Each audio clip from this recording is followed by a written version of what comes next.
Police have not released a motive for the shooting, and there's no word of any arrest.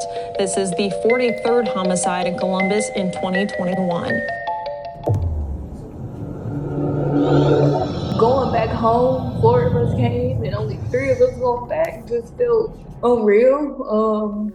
On March 21st, 2021, at about 1:41 in the morning, police were called out to 1350 Stone Ridge Drive. And when they walked up, they saw 2 females providing CPR to a man laying on the ground. Officers began taking over doing CPR until Columbus Fire responded and took the young man, who was later identified by the witnesses as Ronald Jones, Jr. I knew him since we were teenagers. He was just always smiling. He was a family man. I mean, from his kids, absolutely loved his kids, would do anything for his kids. They came before anybody else. Loved his mom so much. Same thing for her. Anything she needed, he was gonna do for her. After officers that responded to the scene called us in homicide, we came out to conduct our investigation. I was able to speak with all 3 witnesses, to include Mrs. Sturtevant. She proceeded to go ahead and tell me that she and Mr. Jones decided at the last minute to come down to Columbus to celebrate her birthday for the weekend. And in doing so, they took another couple that are very close friends of theirs. We went to my best friend's boyfriend's, I think his sister's friend's house. And he didn't feel like getting out at that moment. So we're like, usually I'm very argumentative, and I'm like, no, get out. Why would you stay in the car? But it was my birthday, and I just felt like, you just get out. We just get out. You come in when you're ready, just call me. And an hour or 2 went past, and as I'm sitting there playing games and everything, it didn't even register that he didn't call me. I just figured he probably was in the car, knowing him, listening to music on his phone, just doing his own thing. So when I walked out and I seen that the passenger door was open, I did not expect to find him in the backseat shot. This young man has never been to Columbus and has lived in Toledo his whole life. He's a working man. He has 2 children that he's in their lives. He's got family, brothers, sisters, mom, dad, stepmom.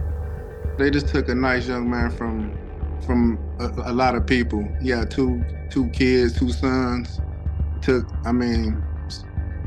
It's just hard. It's hard to, for me to talk right now. Just to be around him was a pure joy. Like, he was entertaining, he was funny. Like, if you could hear his laugh, that was something special within itself.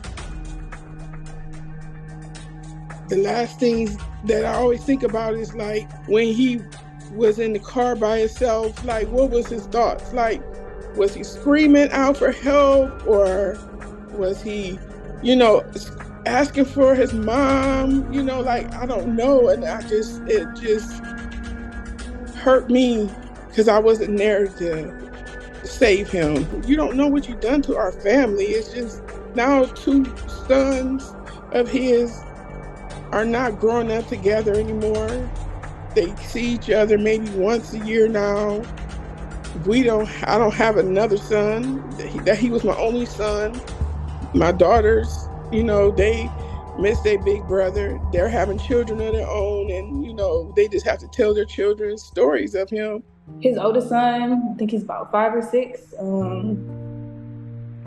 Yeah, of course, he still asks, like, he knows what happened to his dad, but it may have not registered all the way. I try to keep in contact with him, but I'm all the way in Texas, so different. As far as the youngest, Lamani, which is my son, he's 4. I don't think that he even remembers his dad. I showed him pictures and videos, and he's always asking, like, is that my dad? And I'm like, yeah. And I just try to tell him that he loved him a lot. He knows his dad's full name. I don't think that is fair, because he was really a good dad. This is not something that should have happened. This young man, described as easygoing, very jovial, always happy and pleasant to be around. And yet, Mrs. Sturtevant, Mr. Jones, Miss Harris, they'll never see him again.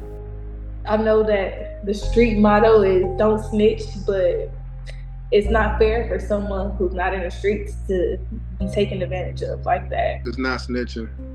If it was your family member or someone in your family, you would want the same thing, somebody to come out and speak up. Whether you hear anything, see anything, speak up. You don't have to come forward with your face. You can always do it anonymously, but it'll bring some type of closure to the family. It's okay to say something because this is not fair for the family on the other end. We are suffering here. I have not had a good night's sleep due to all of this.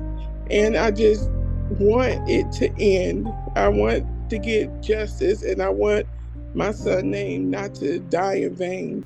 We need anyone who knows anything about this homicide, anyone who has seen something, heard someone talk about it, step up to the plate.